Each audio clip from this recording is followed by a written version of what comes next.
إن الحمد لله نحمده ونستعينه من يهده الله فلا مضل له ومن يضلل فلا هادي له ونشهد أن لا إله إلا الله وحده لا شريك له ونشهد أن محمدا عبده ورسوله والصلاة والسلام على سيد الأنبياء والمرسلين أما بعد فأعوذ بالله من الشيطان الرجيم بسم الله الرحمن الرحيم قد أفلح المؤمنون وقال رسول الله صلى الله عليه وسلم من كذب علي متعمدا فليتبوأ مقعده من النار وقال رسول الله صلى الله عليه وسلم ما من عبد يخطب خطبة إلا الله سائله عنها ما أراد بها صدق الله وصدق رسوله النبي الكريم الأمين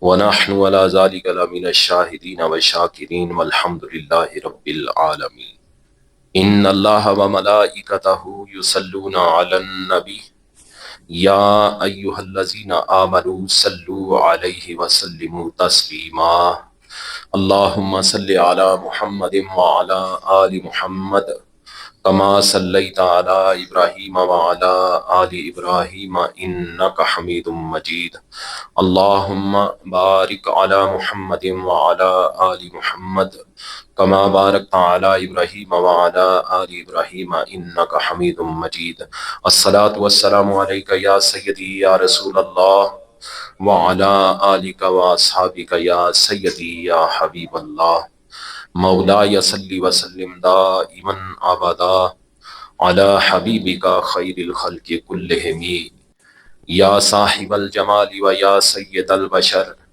من وجهك المنير لقد نبر القمر لا يمكن الثناء كما كان حقه بعد از خدا بزرگ توئی قصہ مختصر خالق کائنات جل جلالہ و عما نوالہ و اتم برہانہ و اعظم شانہ کی بارگاہ میں حمد اور وجہ تخلیق کائنات حضور نبی پاک صاحب لاولاک تاجدار مدینہ سرور قلب و سینہ حضرت محمد مصطفیٰ صلی اللہ علیہ وسلم کی پاک اور مقدس بارگاہ میں ہدیہ درود و سلام پیش کرنے کے بعد معزز سامعین السلام علیکم ورحمۃ اللہ وبرکاتہ۔ قرآن مجید فرقان حمید کی سورہ مومنون کی آیت نمبر 1 میں نے آپ کے سامنے تلاوت کی۔ اللہ رب العزت نے ارشاد فرمایا قد افلح المؤمنون، بے شک ایمان والے کامیاب ہو گئے۔ اس آیہ مبارکہ میں ایمان والوں کو یہ بشارت دی گئی ہے کہ بے شک وہ اللہ کے فضل و کرم سے اپنے مقصد میں کامیاب ہو گئے اور ہمیشہ کے لیے جنت میں داخل ہو کر ناپسندیدہ چیز سے نجات پا جائیں گے۔ یہ بات ہم سب کو یاد رکھنی چاہیے کہ ہر ایک نے موت کا ذائقہ چکھنا ہے، پھر موت کا ذائقہ چکھ کر اس دنیا سے کوچ کرنا ہے، اور قیامت کے دن سب کو اپنے اعمال کا بدلہ پانا ہے، اور جسے اس دن جہنم کے دردناک عذاب سے بچا لیا گیا اور جنت میں داخل کر دیا گیا، وہی حقیقی طور پر کامیاب ہے۔ ہم نے کامیابی کے اپنے معیار رکھے ہوئے ہیں۔ ہم سمجھتے ہیں کہ کامیاب وہ ہے کہ جس کا کاروبار بہت زیادہ، کامیاب وہ ہے جس کے 8-10 بیٹے ہوں، کاروبار اچھا چل رہا ہو، دنیا میں کوئی اچھا عہدہ ہو، بیٹے اچھی سیٹوں پہ لگے ہوں۔ ہم یہی سمجھتے ہیں نا کہ کامیاب بندہ وہ ہے، لیکن نہیں، ایسا نہیں۔ حقیقی کامیاب بندہ وہ ہے جسے دوزخ سے اللہ بچا لے گا اور جنت میں داخل کر دے گا، کامیاب وہ ہے۔ کسی کا دولت مند ہونا، کسی کا بڑا کنبہ ہونا کوئی کامیابی کی ضمانت نہیں۔ کامیابی یہ ہے کہ بندہ اللہ کے عذاب سے بچ کے جنت میں داخل ہو جائے۔ اللہ رب العزت نے سورہ آل عمران کی آیت نمبر 185 میں ارشاد فرمایا کل نفس ذائقۃ الموت، ہر جان موت کا مزہ چکھنے والی ہے، وَإِنَّمَا تُوَفَّوْنَ أُجُورَكُمْ يَوْمَ الْقِيَامَةِ، اور قیامت کے دن تمہیں تمہارے اجر پورے پورے دیے جائیں گے۔ فمن زحزح عن النار وادخل الجنۃ فقد فاز، اور جسے آگ سے بچا لیا گیا اور جنت میں داخل کر دیا گیا تو وہ کامیاب ہو گیا۔ اس بات کی سمجھ ہونی چاہیے ہمیں کہ کامیابی کیا ہے؟ جسے اللہ دوزخ سے بچا لے اور جنت میں داخل کر دے گا وہ بندہ کامیاب ہے۔ میرے عزیزو، جہنم سے بچنے اور جنت میں داخلے کے لیے ایمان پر خاتمہ ضروری ہے۔ حضرت عبداللہ بن عمر بن عاص رضی اللہ تعالی عنہ فرماتے ہیں کہ سید عالم صلی اللہ علیہ وسلم نے فرمایا فمن سرہ ان یزحزح عن النار ویدخل الجنہ، جو شخص اس بات کو پسند کرتا ہو کہ اسے آگ سے بچا لیا جائے اور جنت میں داخل کر دیا جائے۔ سنیے، حضور اب وہ نسخہ بتا رہے ہیں کہ کامیابی کیسے ملتی ہے، جنت میں کیسے داخل ہوا جاتا ہے اور دوزخ سے کیسے بچا جاتا ہے۔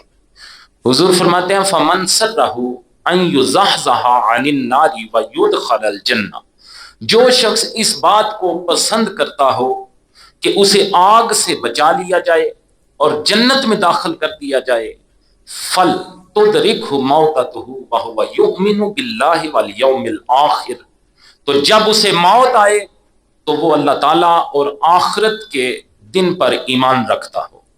وَلْيَأْتِ إِلَى النَّاسِ الَّذِي يُحِبُّ أَن يَأْتُوا إِلَيْهِ، اور لوگوں کے ساتھ وہی رویہ اختیار کرے جس کے بارے میں وہ یہ پسند کرتا ہو کہ لوگ اس کے ساتھ یہ رویہ رکھیں۔ ابن ماجہ شریف 3956، مسند احمد 6793، 6821، اور یہ حدیث مبارکہ مسلم شریف میں بھی ہے 1844 نمبر حدیث مبارکہ۔ دیکھیں حضور کریم صلی اللہ علیہ وسلم نے فرمایا کہ جو بندہ یہ چاہتا ہے کہ اسے آگ سے بچا لیا جائے اور جنت میں داخل کر دیا جائے، تو حضور فرماتے ہیں جب اسے موت آئے تو وہ اللہ تعالیٰ اور آخرت کے دن پر ایمان رکھتا ہو۔ یعنی اگر دوزخ سے بچنا ہے اور جنت میں داخل ہونا ہے تو ایمان پر خاتمہ ضروری ہے۔ عزیزو، چونکہ موت کا وقت کسی کو معلوم نہیں، اس لیے ایمان پر ثابت قدم رہنا اور اس کی حفاظت کی بھرپور کوشش کرنا ضروری ہے۔ کوشش کرتے رہنا ہے میرا ایمان بچا رہے، میرے ایمان کی حفاظت رہے، تاکہ موت کے وقت ایمان سلامت رہے۔ اگر ایمان سلامت رہے گا تو قیامت کے دن جنت میں پھر داخلہ بھی نصیب ہو سکے گا۔ اب ایمان کیا ہے؟ عزیزو، ایمان وہ نور ہے جو دلوں کو زندہ کرتا ہے، اعمال کو سنوارتا ہے اور انسان کو اللہ تعالیٰ کی رضا اور قرب کی طرف لے جاتا ہے۔ اور ایمان ہی وہ بنیاد ہے جس پر نجات، کامیابی اور فلاح کا محل تعمیر ہوتا ہے۔ ایمان کی تعریف کیا ہے؟ سمجھیے گا، نبی کریم صلی اللہ علیہ وسلم کی ہر اس چیز میں تصدیق کرنا جس کے متعلق کسی دلیل یا وضاحت کے بغیر ہی عقل یا فطرت سے معلوم ہو کہ اس کو حضور کریم صلی اللہ علیہ وسلم لائے ہیں، اور پھر اس چیز کا دین ہونا مشہور ہو۔ اس طرح سمجھیں، یعنی کہ بغیر غور و فکر اور دلیل کے اس بات کا علم ہو۔ جیسے اللہ تعالیٰ کا واحد ہونا، ہم بغیر غور و فکر اور دلیل کے سب کو پتہ ہے کہ اللہ تعالیٰ واحد ہے۔ 5 نمازوں کا فرض ہونا، پھر شراب کا حرام ہونا، سود کا حرام ہونا، زنا کا حرام ہونا، یہ ساری چیزیں ایسی ہیں کہ بغیر دلیل کے بندے کو پتہ ہے۔ اکثر محققین اور امام اعظم ابو حنیفہ رحمۃ اللہ تعالی علیہ کا مذہب یہ ہے کہ ایمان صرف تصدیق کا نام ہے اور اقرار اسلامی احکام کے اجرا کے لیے شرط ہے، اور پھر نیک اعمال کرنا درجات میں بلندی کا سبب ہے۔ مسلم شریف میں بالکل پہلی حدیث مبارکہ جس میں حضرت جبریل علیہ السلام انسانی صورت میں حضور کریم صلی اللہ علیہ وسلم کے پاس آئے اور آقا کریم صلی اللہ علیہ وسلم سے اسلام، ایمان، احسان، قیامت اور قیامت کی نشانیوں کے بارے میں سوال کیے۔ ان سوالوں میں سے ایک سوال یہ تھا، اخبرنی عن الایمان، مجھے ایمان کے بارے میں بتائیے۔ تو حضور کریم صلی اللہ علیہ وسلم نے جواباً فرمایا، ان تؤمن باللہ وملائکتہ وکتبہ ورسلہ والیوم الآخر وتؤمن بالقدر خیرہ وشرہ، تم اللہ تعالیٰ کے فرشتوں، اس کے صحیفوں، اس کے رسولوں، قیامت اور ہر خیر و شر کو اللہ تعالیٰ کی تقدیر سے وابستہ مانو۔ یہ کیا ہے؟ یہ ایمان ہے۔ ایمان کے متعلق حضرت جبریل امین علیہ السلام نے پوچھا تو آقا کریم صلی اللہ علیہ وسلم نے یہ جواب ارشاد فرمایا۔ مسلم شریف کی ہی 60 نمبر حدیث مبارکہ حضرت ابو ہریرہ رضی اللہ تعالی عنہ روایت کرتے ہیں کہ حضور کریم صلی اللہ علیہ وسلم نے فرمایا، الایمان بدء و70 شعبۃ والحیاء شعبۃ من الایمان۔ ایمان کی 70 سے زیادہ شاخیں ہیں اور حیا بھی ایمان کی ایک شاخ ہے۔ علامہ بدر الدین عینی علیہ رحمہ لکھتے ہیں کہ ایمان کی 70 سے زیادہ شاخیں ہیں، ان کی تفصیل اور تعیین میں یعنی ان کے تعین میں بہت کچھ کہا گیا ہے، جس کا خلاصہ یہ ہے کہ ایمان کی اصل 3 چیزیں ہیں۔ کون کون سی؟ تصدیق بالقلب، اقرار باللسان اور عمل بالارکان۔ دل سے تصدیق کرنا، زبان سے اقرار کرنا اور اپنے ارکان کے ساتھ عمل ادا کرنا۔ پھر آپ کہتے ہیں تصدیق کے لحاظ سے 31 شاخیں ہیں اور اقرار کے لحاظ سے 7 شاخیں ہیں اور عمل کے لحاظ سے 40 شاخیں ہیں۔ یہ ٹوٹل 78 شاخیں ہیں۔ یہ شرح صحیح مسلم میں علامہ غلام رسول سعیدی علیہ رحمہ نے یہ بات لکھی، علامہ بدر الدین عینی علیہ رحمہ کی، اور ایک بہت بڑے امام ہیں امام بہقی علیہ رحمہ، انہوں نے ایک باقاعدہ بہت ضخیم کئی جلدوں پر مبنی کتاب لکھی ہے شعب الایمان، جس ساری کتاب میں ایمان کی جتنی شاخیں ہیں ان ساری شاخوں کے متعلق احادیث بیان ہوئی۔ یہ بنیادی ہماری گفتگو ایمان کیا ہے، ایمان کی تعریف کیا ہے اور ایمان کس لیے ضروری ہے تاکہ ہم فلاح پا جائیں، یہ اب تک جو گفتگو کی اس کا خلاصہ یہ میں نے آپ کو بتایا۔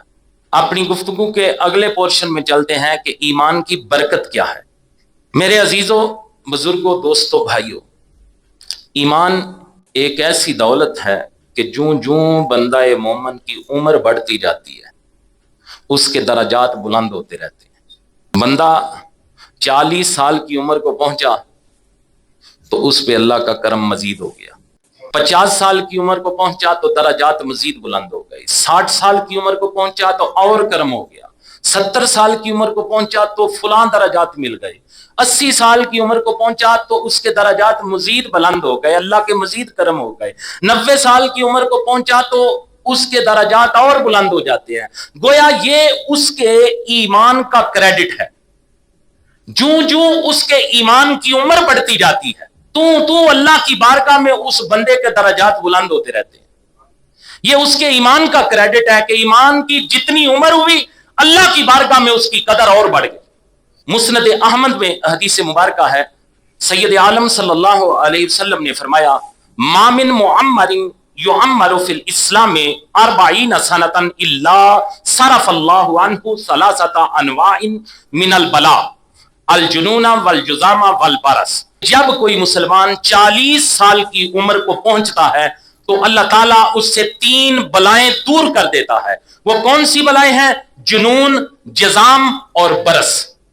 یہ 40 سال تک جب کوئی مومن، جب اس کے ایمان کی عمر 40 سال ہوتی ہے، جب 40 سال کی عمر کو وہ مومن پہنچتا ہے تو اللہ تعالیٰ یہ 3 بیماریاں بلائیں اس سے دور کر دیتا ہے۔ فَإِذَا بَلَغَ 50 سَنَةً لَيَّنَ اللَّهُ عَلَيْهِ الْحِسَابَ۔ حضور فرماتے ہیں جب وہ 50 سال کا ہوتا ہے تو اللہ اس کے حساب کو نرم کر دیتا ہے۔ فَإِذَا بَلَغَ 60 رَزَقَهُ اللَّهُ الْإِنَابَةَ إِلَيْهِ بِمَا يُحِبُّ۔ حضور فرماتے ہیں جب وہ 60 سال کا ہوتا ہے تو اللہ اسے اپنی طرف رجوع کی توفیق دے دیتا ہے۔ فَإِذَا بَلَغَ 70 سَنَةً أَحَبَّهُ اللَّهُ وَأَحَبَّهُ أَهْلُ السَّمَاءِ۔ جب وہ مومن 70 سال کا ہوتا ہے تو اللہ اور آسمان والے اس سے محبت کرتے ہیں۔ فَإِذَا بَلَغَ 80 قَبِلَ اللَّهُ حَسَنَاتِهِ وَتَجَاوَزَ عَنْ سَيِّئَاتِهِ۔ حضور فرماتے ہیں جب وہ 80 سال کا ہوتا ہے تو اللہ اس کی نیکیاں قبول کرتا ہے اور برائیاں معاف کر دیتا ہے۔ فَإِذَا بَلَغَ 90 غَفَرَ اللَّهُ لَهُ مَا تَقَدَّمَ مِن ذَنبِهِ وَمَا تَأَخَّرَ۔ حضور فرماتے ہیں جب 90 سال کا ہوتا ہے تو اللہ اس کے اگلے پچھلے گناہ بخش دیتا ہے۔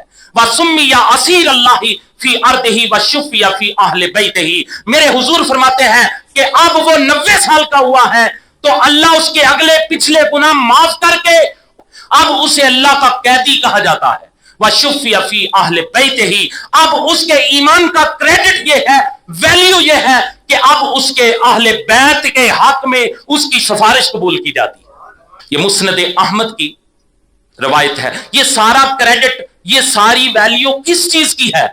اس کے ایمان کی، اس مومن کے ایمان کی. جو اس مومن کے ایمان کی عمر بڑھی، اس کے درجے بلند ہو گئے، اور بڑی درجات مزید بلند ہو گئے، اور بڑی اس کے درجات مزید بلند ہو گئے. یہ اس کے ایمان کا کریڈٹ ہے.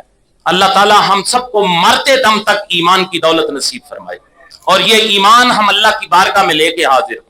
آگے چلیے، مومن کا جو کریڈٹ ہے، مومن کا ایمان کی وجہ سے کسی مسلمان کا جو کریڈٹ ہے، سنیے. مومن کا کریڈٹ یہ ہے کہ جب مومن بیمار ہوتا ہے، کافر مشرک کی بات نہیں، یہ مومن کی بات ہو رہی ہے آج. جب مومن بیمار ہوتا ہے، ایک بندہ ہے جو کافر ہے، مشرک ہے، بیمار ہو بھی ہوا لیکن اس کے لیے ایسا اجر نہیں. لیکن جب وہ بندہ جس نے سینے میں تصدیق کے ساتھ، اقرار کے ساتھ، اپنے عمل کے ساتھ جس نے ایمان کو بسایا ہوا ہے، جب ایسا مومن بیمار ہوتا ہے تو حضرت عقبہ بن عامر رضی اللہ تعالی عنہ یہ روایت کرتے ہیں کہ نبی کریم صلی اللہ علیہ وسلم نے ایسے مومن کے متعلق یہ ارشاد فرمایا، لیس من عمل یوم الا وہو یختم علیہ. حضور فرماتے ہیں ہر ایک عمل پر روزانہ مہر لگا دی جاتی ہے. فاذا مارد المؤمن قالت الملائکۃ یا ربنا عبدک حبستہ. جب مومن بیمار ہوتا ہے تو فرشتے عرض کرتے ہیں، اے ہمارے پروردگار، تو نے اپنے بندے کو محبوس کر دیا ہے.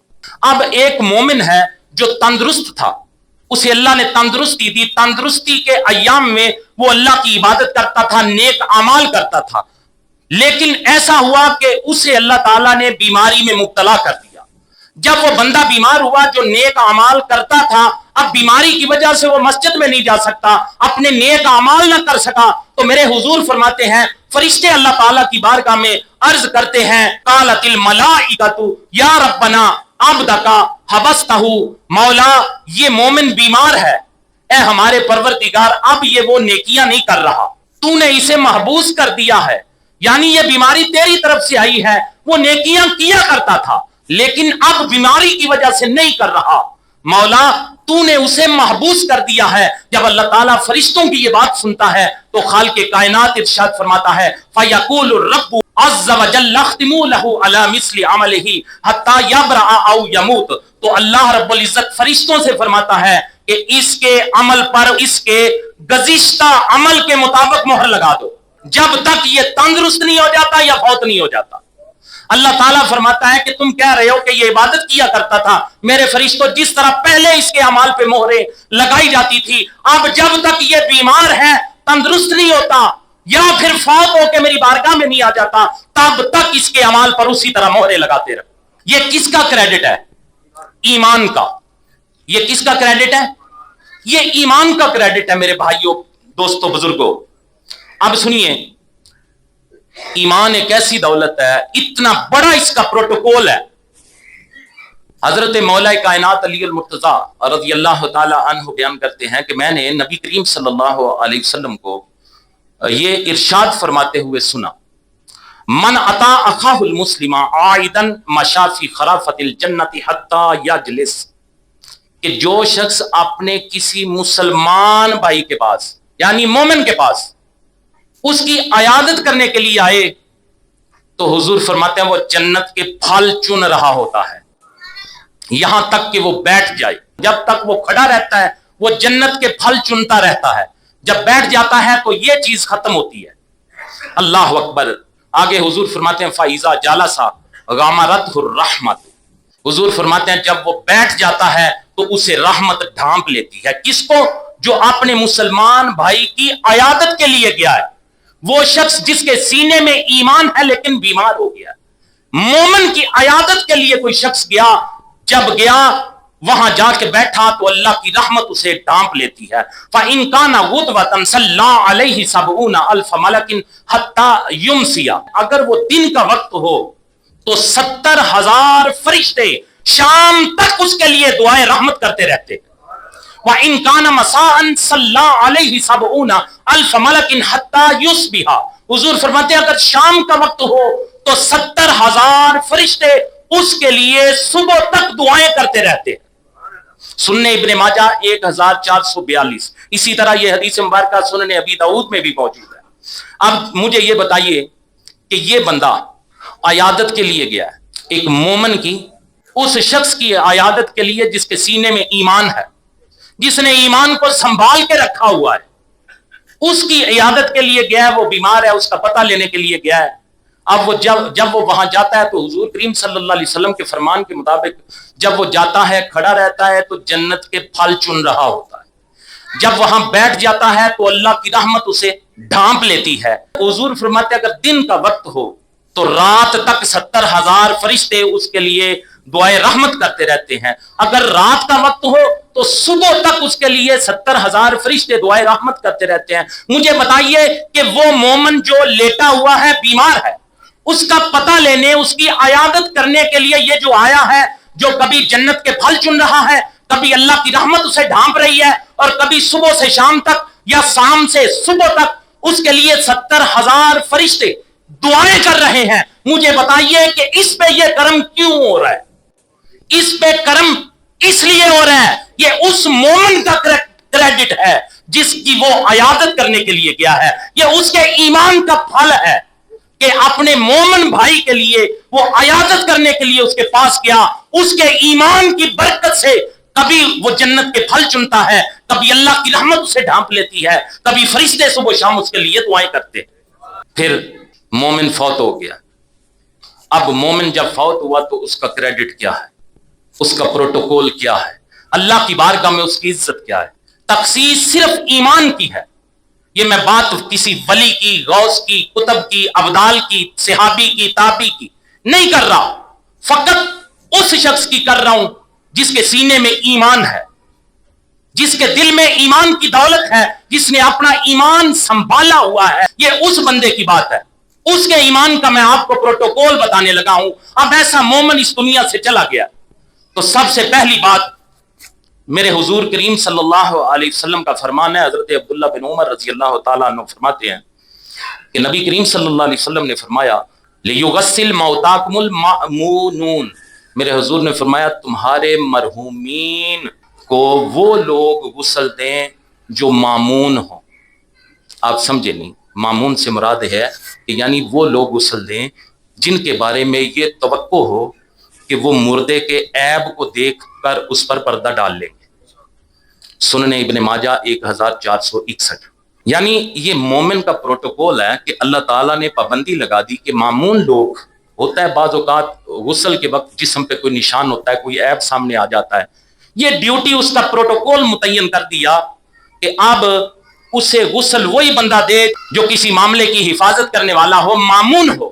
اگر کوئی عیب دیکھ لے تو یہ مومن ہے، اس کے سینے میں ایمان ہے. اس کا پروٹوکول یہ ہے کہ اب اگر کوئی ہلکی بات اس کے کسی عیب کے حوالے سے اسے نظر آتی ہے تو ایسا بندہ اسے غسل دے جو مامون ہو، جو اس بات کو نشر نہ کرے، تاکہ میرے اس ایماندار بندے کی بات جو ہے چھپی رہے. نبی کریم صلی اللہ علیہ وسلم کے غلاموں، جب مومن کو غسل دیا جاتا ہے، اب اس بندے پہ ایمان کی برکتیں آپ نے نوٹ کرتے رہنا ہے. عام مومن ہے، پہلے بھی بتایا یہ کوئی ولی نہیں، یہ کوئی غوث کتب ابدال نہیں، یہ عام مومن ہے. سنن ابن ماجہ کی یہ روایت ہے 1462 نمبر حدیث مبارکہ. اور اعلیٰ حضرت امام احمد رضا فاضل بریلوی علیہ رحمہ نے اس بات کو فتاوی رضویہ شریف کی 9ویں جلد میں نقل کیا ہے. حضرت مولا کائنات علی المرتضیٰ رضی اللہ تعالیٰ عنہ فرماتے ہیں کہ نبی کریم صلی اللہ علیہ وسلم نے ارشاد فرمایا من غسل میتا وکفنہ وحنتہ وحملہ وصلی علیہ ولم یفشی علیہ ما رآ خرج من خطیئتہ مثل یوم ولدتہ امہ. نبی کریم صلی اللہ علیہ وسلم فرماتے ہیں من غسل میتا، جو شخص کسی میت کو غسل دے، جو شخص کسی میت کو غسل دے، وَقَفَّنَهُ اور اسے کفن پہناتا ہے، وَحَنَّتَهُ اور اسے خوشبو لگاتا ہے، وَحَمَلَهُ اور اس کے جنازے کو کندھا دیتا ہے۔ جو بندہ یہ کام کرتا ہے، کیا کرتا ہے؟ غسل دیتا ہے، کفن پہناتا ہے، خوشبو لگاتا ہے، اس کے جنازے کے ساتھ جاتا ہے، وَصَلَّى عَلَيْهِ اس کی نماز جنازہ پڑھتا ہے۔ کتنی چیزیں؟ 5۔ اب یہ سارے کام کوئی ایک بندہ کر لے، مثلا کوئی بندہ ایک بندہ ہی غسل دے رہا ہے تو یہ سارا کریڈٹ اس ایک کو ہے۔ اگر علیحدہ علیحدہ یہ بندے مختلف کام کر لے، کوئی خوشبو لگا لے، کوئی غسل دے لے، کوئی کفن پہنا لے، جو بندہ بھی ان کاموں میں حصہ لے اس کا پروٹوکول کیا ہے، اسے اللہ کی بارگاہ سے ملتا کیا ہے؟ جو اس مومن کو غسل دے رہا ہے۔ اب یہ مومن کوئی وقت کا کتب نہیں، عام مومن ہے، اس کا کریڈٹ اللہ کی بارگاہ میں آپ یہ سمجھیں کہ وہ بندہ جو اسے غسل دیتا ہے، کفن پہناتا ہے، خوشبو لگاتا ہے، کندھا دیتا ہے، جنازہ ادا کرتا ہے۔ آقا کریم صلی اللہ علیہ وسلم فرماتے ہیں خرج من خطیئتہ مثل یوم ولدتہ امہ، میرے حضور فرماتے ہیں وہ اپنے گناہوں سے یوں باہر آ جاتا ہے جیسے اس دن تھا جب اس کی والدہ نے اسے جنم دیا تھا۔ سنن ابن ماجہ 1462۔ مجھے بتائیے یہ کام کیا کر رہا ہے؟ کفن پہنا رہا ہے۔ کام کیا کر رہا ہے؟ غسل دے رہا ہے۔ کام کیا کر رہا ہے؟ خوشبو لگا رہا ہے۔ کام کیا کر رہا ہے؟ کندھا دے رہا ہے۔ کام کیا کر رہا ہے؟ نماز جنازہ ادا کر رہا ہے۔ کس کی؟ اس خوشبخت کی جو ایمان کو اپنے سینے میں لے کے اللہ کی بارگاہ میں حاضر ہوا۔ یہ کوئی غوث، کتب، ابدال یا ولی یا نبی نہیں، یہ عام مومن کی بات ہو رہی ہے۔ عزیزو ذرا یہ بات سمجھو کہ جو ایک عام مومن کی ایسی خدمت کرتا ہے، ایک عام مومن کو غسل دینے کا یہ پروٹوکول ہے، تو مجھے بتائیے جو کسی اللہ کے مقرب ولی کو غسل دے اس کا کریڈٹ کیا ہوگا؟ اسی مفہوم کی ایک اور حدیث مبارکہ مجمع الزوائد کی 4 جلد میں 4066 نمبر حدیث مبارکہ ہے، من حفر قبرا بنى اللہ له بیتا فی الجنہ، میرے حضور فرماتے ہیں جو شخص قبر کھودتا ہے اللہ تعالیٰ اس کے لیے جنت میں گھر بنا دے گا۔ کس کی قبر؟ کسی کافر مشرک کی نہیں، کس کی؟ اس مومن کے پاس ہے کیا؟ اس مومن کے پاس کون سی ایسی دولت ہے کہ کوئی عام بندہ اس کی قبر کھودنے کے لیے جائے تو اللہ اس کے لیے جنت میں گھر بنا دے؟ اس کے پاس ایسی دولت ہے کہ جس دولت کا کوئی نعم البدل نہیں۔ یہ ایسی دولت ہے کہ بندے کو وہ پروٹوکول دیتی ہے کہ زمین سے اٹھا کے آسمان کی بلندیوں پہ لے جاتی ہے۔ یہ مومن کا پروٹوکول ہے، اس ایمان کی وجہ سے جو وہ جاتے ہوئے اپنے ساتھ لے کر گیا۔ پھر یہ حکم ہے مومن کا جنازہ آگے آگے ہو، آج یہ قیادت کرے گا۔ یہ کون ہے؟ مومن۔ یہ اس کے ایمان کا پروٹوکول ہے کہ اب فوت ہو گیا، اس کا پروٹوکول یہ ہے آج یہ قیادت کرے گا، اس کا جنازہ آگے آگے ہو۔ پھر غوث، کتب، ابدال، ولی، علماء، فقہا، محدثین جو بھی اس کے جنازے میں ہوں آگے نہیں جائیں گے۔ آج آگے یہ ہوگا، آج آگے یہ ہوگا اس وجہ سے کہ سینے میں ایمان لے کے گیا ہے۔ آج غوث، کتب، ابدال، ولی پیچھے کھڑے ہوں گے، اس کی طرف منہ ہوگا ان کا، یہ ایمان لے کے گیا ہے، اس کا پروٹوکول یہ ہے، اس کی ویلیو ہے، یہ اس کے ایمان کا کریڈٹ ہے کہ آج سارے وقت کے غوث، کتب، ابدال، ولی پیچھے ہوں گے، آج یہ آگے جائے گا، اس لیے کہ اس کے سینے میں ایمان ہے جو اللہ کی بارگاہ میں لے کے گیا۔ جب اس کو کندھوں پر اٹھا کر جنازہ کے لیے یا دفن کے لیے لے جایا جا رہا ہو تو پھر بھی اس کا اکرام یہ ہے۔ حضرت ثوبان رضی اللہ تعالی عنہ فرماتے ہیں رعا رسول اللہ صلی اللہ علیہ وسلم ناسن رکبانا علی دوابہم فی جنازۃ، حضرت ثوبان رضی اللہ تعالیٰ عنہ فرماتے ہیں کہ نبی کریم صلی اللہ علیہ وسلم نے کچھ لوگوں کو دیکھا جو اپنے جانوروں پر سوار ہو کر جنازے پر جا رہے تھے۔ حضور نے دیکھا کچھ لوگ ایسے ہیں جو اپنے جانوروں پر سواری کے ذریعے جنازے کے ساتھ شامل ہیں، تو آقا کریم صلی اللہ علیہ وسلم کو غصہ آ گیا۔ یہ اللہ کے محبوب ہیں اور صحابہ کے آقا ہیں، یہ اپنے غلاموں کو جیسا جی چاہے بلا سکتے ہیں۔ میرے حضور کو غصہ آیا، حضور نے فرمایا الا تستحیون ان ملائکۃ اللہ یمشون علی اقدامہم وانتم رکبان، تم لوگوں کو حیا نہیں آتی؟ کن سے؟ صحابہ سے۔ یہ حضور ہیں، اپنے غلاموں کو جو چاہے وہ کہیں، یہ ان کا حق ہے۔ حضور نے فرمایا تم لوگوں کو حیا نہیں آتی؟ ان ملائکۃ اللہ یمشون علی اقدامہم، کہ آج اللہ کے فرشتے تو پیدل چل رہے ہیں، وانتم رکبان، اور تم سوار ہو کے جا رہے ہو۔ یہ کس کا جنازہ ہے؟ جس کے جنازے کے ساتھ فرشتے پیدل چلتے ہیں۔ کس کا جنازہ ہے؟ مومن کا، جو اپنے سینے میں ایمان لے کے گیا ہے۔ یہ مومن کی جو نماز جنازہ ہے اس کا ثواب کیا ہے؟ حضرت ابو ہریرہ رضی اللہ تعالی عنہ روایت کرتے ہیں کہ سید عالم صلی اللہ علیہ وسلم نے ارشاد فرمایا، من اتبع جنازۃ مسلم ایمانا و احتسابا وکان معہ حتی یصلی علیہا ویفرغ من دفنہا۔ حضور کریم صلی اللہ علیہ وسلم نے فرمایا، جو شخص کسی مسلمان کے جنازے کے ساتھ ایمان اور ثواب کی نیت سے جائے اور اس کے ساتھ رہے یہاں تک کہ نماز جنازہ پڑھ لی جائے اور دفن کا عمل مکمل ہو جائے، فَإِنَّهُ يَرْجِعُ مِنَ الْأَجْرِ بِقِرَاطَيْنِ كُلُّ قِرَاطٍ مِثْلُ أُحُدٍ۔ حضور فرماتے ہیں تو وہ بندہ جس نے یہ سارے کام کیے دفن تک، میرے حضور فرماتے ہیں وہ 2 قرات اجر لے کر لوٹتا ہے۔ ایک قرات کتنا ہے؟ کلو قرات مثل احد، یہ جو کئی کلومیٹر پر محیط جبل احد ہے، میرے حضور فرماتے ہیں ایک قرات اس احد پہاڑ کے برابر ہے، اور یہ بندہ 2 قرات لے کے آتا ہے۔ یہ کس کے جنازے کا اجر ہے؟ کس کے جنازے کا اجر ہے؟ عام مومن کے جنازے کا۔ یہ کسی اللہ کے ولی کے جنازے کی میں بات نہیں کر رہا۔ اگر عام مومن کے جنازے کا یہ اجر ہے تو بتائیے جس نے ساری زندگی اللہ کے قرب میں گزاری ہو، اللہ کے احکامات کی تعمیل میں گزاری ہو، اس کے جنازے پہ کتنی رحمتیں اور برکتیں برستی ہوں۔ یہ مومن کا جو ایمان ہے، اس کے ایمان کا یہ بھی کریڈٹ ہے کہ اس کو جنازے کے وقت ہی زندہ لوگوں کے اعمال پہنچنا شروع ہو جاتے ہیں۔ کس وجہ سے؟ اس کے ایمان کی وجہ سے۔ اس کے ایمان کا یہ بھی کریڈٹ ہے کہ زندوں کے اعمال اسے پہنچنا شروع ہو جاتے ہیں۔ حضرت عبداللہ یزنی بیان کرتے ہیں کہ حضرت مالک جب نماز جنازہ ادا کرتے اور لوگ کم ہوتے، حضرت امام مالک انہیں 3 صفوں میں کر دیتے، پھر 3 صفوں میں کر کے یہ بیان کرتے میں نے 3 صفیں بلا وجہ نہیں کروائی۔ وہ بتاتے ہیں کہ حضور کریم صلی اللہ علیہ وسلم نے ارشاد فرمایا ہے، من صلی علیہ ثلاثۃ صفوف فقد اوجب، جس شخص کی نماز جنازہ 3 صفیں ادا کر لے اس کے لیے جنت واجب ہو جاتی ہے۔ ترمذی شریف 949 نمبر حدیث مبارکہ۔ سیدہ عائشہ صدیقہ رضی اللہ تعالی عنہا حضور کریم صلی اللہ علیہ وسلم کا یہ فرمان نقل کرتی ہیں، لا يموت احد من المسلمین فتصلی علیہ امۃ من المسلمین یبلغون ان یکونوا 100 فیشفعوا له الا شفعوا فیہ۔ سیدہ عائشہ صدیقہ رضی اللہ تعالی عنہا فرماتی ہیں کہ حضور کریم صلی اللہ علیہ وسلم نے فرمایا کہ مسلمانوں میں سے، یہ حضور نے قید لگا دی، تخصیص کر دی کہ مسلمانوں میں سے جس مرنے والے شخص کی نماز جنازہ مسلمانوں کا ایک گروہ ادا کر لے جس کی تعداد 100 ہو، وہ اس کے لیے شفاعت کرے، کیونکہ جنازہ جو ہے وہ سفارش کرنا ہے، شفاعت کرنا ہے، دعا کرنا ہے۔ جن کی تعداد 100 ہو اور وہ اس کے لیے شفاعت کرے تو اس میت کے بارے میں ان کی شفاعت قبول ہوتی ہے۔ کس کے حوالے سے ان کی شفاعت قبول ہوتی ہے؟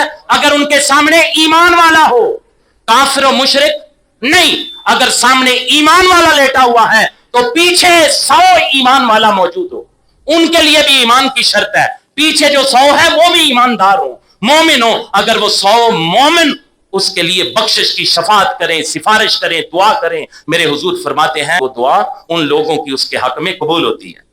حضرت ابو ہریرہ رضی اللہ تعالیٰ عنہ بیان کرتے ہیں کہ نبی کریم صلی اللہ علیہ وسلم نے فرمایا، ما من 40 من مؤمن یشفعون لمؤمن الا شفعهم اللہ۔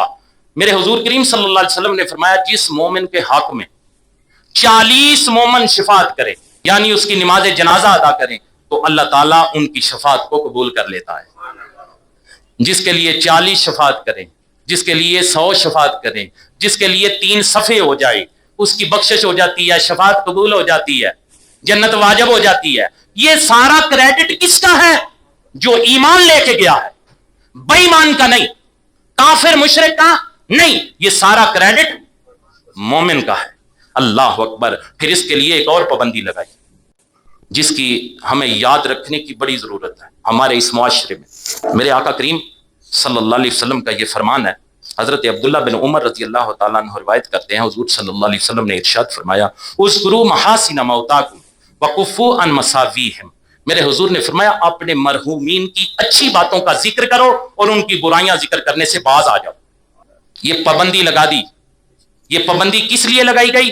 مومن کے لیے، کہ اس نے زندگی کیسی بھی گزاری، اس سے غلطیاں کوتاہیاں ہو گئی، تم جانتے تھے وہ ایسے ہی اس سے کمی کوتاہی ہو گئی, اس میں یہ بھی عیب تھا, فلاں عیب بھی تھا, تم جانتے ہو, لیکن اب تم نے ذکر نہیں کرنا چونکہ وہ ایمان لے کے اگلے جہان میں چلا گیا ہے.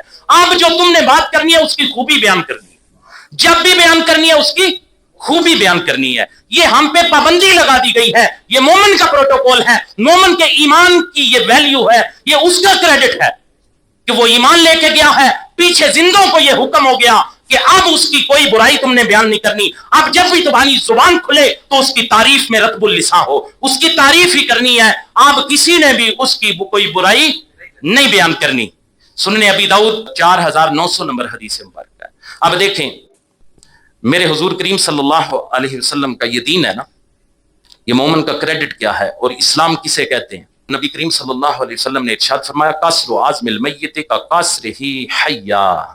حضور نے فرمایا مردہ کی ہڈی توڑنا اسی طرح ہے جس طرح زندہ کی ہڈی توڑی جائے. سنن ابن ماجہ 1616 نمبر حدیث مبارکہ. اسی طرح سیدہ ام سلمہ رضی اللہ تعالی عنہا فرماتی ہیں کہ نبی کریم صلی اللہ علیہ وسلم کا یہ فرمان ہے قصر عظم المیت کا قصر عظم الحی فی الاسم. اب فرماتی ہیں حضور کریم صلی اللہ علیہ وسلم نے فرمایا کہ میت کی ہڈی توڑنا گناہ ہونے میں زندہ شخص کی ہڈی توڑنے کی مانند ہے. سنن ابن ماجہ 1617 نمبر حدیث مبارکہ. اب دیکھیے یہ دین ہے, مردہ کی ہڈی توڑنا بھی اس میں منع ہے. یہاں ایک چھوٹی سی بات آپ یہ سمجھیں, یہ عام مومن کے متعلق بات ہے. عام مومن تو جو ایسے دوست ہیں جو اللہ کے ولیوں کو بت کہتے ہیں. دیکھیں بت توڑنا تو ثواب کا کام ہے. اگر یہ بت ہوتا یہ مومن, یہ عام مومن ہے, فرمایا اس کی ہڈی توڑنا بھی منع ہے. جس طرح زندہ بندے کی ہڈی توڑنے کا گناہ ہے اسی طرح مردہ کی ہڈی توڑنے کا بھی گناہ ہے. شاید کہ تیرے دل میں اتر جائے میری بات کہ یہ عام مومن ہے. تو جو دوست اولیاء اللہ کو بت کہتے ہیں انہیں یہ بات سمجھنی چاہیے یہ تو عام مومن کا کریڈٹ ہے. اللہ کے ولی کی تو شان ہی بہت زیادہ ہے اور بت کو توڑنا ثواب کا کام ہے اور کسی مردے کی ہڈی توڑنا گناہ کا کام ہے. یہ بات ہم سب کو سمجھ لینی چاہیے. اور آخر میں ایک بڑی ضروری بات جو ہمیں سمجھنے کی بڑی ضرورت ہے. ایسا ہوتا ہے جب ہم جنازہ لے کے قبرستان میں جاتے ہیں, جنازگاہ میں جاتے ہیں, ویسے حکم یہ ہے جب کفن غسل کفن ہو جائے, قبر تیار ہو جائے تو پھر جتنی جلدی ہو سکتا ہے آپ نے نماز جنازہ ادا کرنی ہے. جتنی جلدی ہو سکتا ہے آپ نے نماز جنازہ ادا کرنی. لیکن ہمارے ہاں روٹین کیا ہے؟ ہمارے ہاں روٹین یہ ہے کہ ہم پہلے تو جب جنازگاہ میں جاتے ہیں پہلے 15-20 منٹ آدھا گھنٹہ مولوی صاحب خطاب کرتے ہیں, کیونکہ اس وقت انہیں یاد آ جاتا ہے کہ اب لوگ بڑے ان کے دل نرم ہوئے ہیں تو انہیں میری واضح و نصیحت بڑی کام دے گی.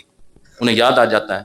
یہ ٹھیک نہیں, ایسا کرنا ہرگز ٹھیک نہیں. نبی کریم صلی اللہ علیہ وسلم کے جو فرمودات ہیں وہ ہمیں کہتے ہیں کہ جتنی جلدی ہو سکتا ہے کرو. اس لیے میں آپ کو حضور کریم صلی اللہ علیہ وسلم کا یہ فرمان سنانا چاہتا ہوں. بخاری شریف 1315 نمبر 1315 نمبر حدیث مبارکہ. حضرت ابو ہریرہ رضی اللہ تعالی عنہ بیان فرماتے ہیں کہ نبی کریم صلی اللہ علیہ وسلم نے ارشاد فرمایا اسرعوا بالجنازۃ فان تک صالحۃ فخیر تقدمونها الی. میرے حضور نے فرمایا کہ جنازہ کو جلدی لے کے جاؤ, پس اگر وہ نیک ہے تو تم اس کی طرف نیکی کو جلدی پہنچا رہے ہو. وَإِن تَكَ سِوَا ذَلِكَ فَشَرٌ تَدَعُونَهُ عَنْ رِقَابِكُمْ. اور اگر وہ اس کے سوا ہے تو تم شر کو اپنی گردنوں سے اتار رہے ہو.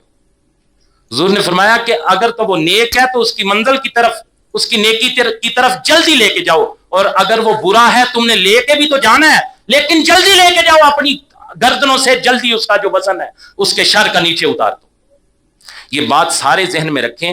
میں بعض اوقات جنازے میں بعض اوقات مجھے موقع ملتا ہے نماز جنازہ پڑھانے کا تو میں منع کرتا ہوں. لوگ برا محسوس کرتے ہیں کہ یار یہ کہاں سے اس نے مسئلہ نکال لیا ہے. لیکن کسی بھی عالم دین سے آپ جا کے پوچھیں تو آپ ہمیں ایسا موقع ہرگز نہیں دینا چاہیے. نماز جنازہ ادا ہو گئی, آؤ جی سارا منہ ویکھ لو.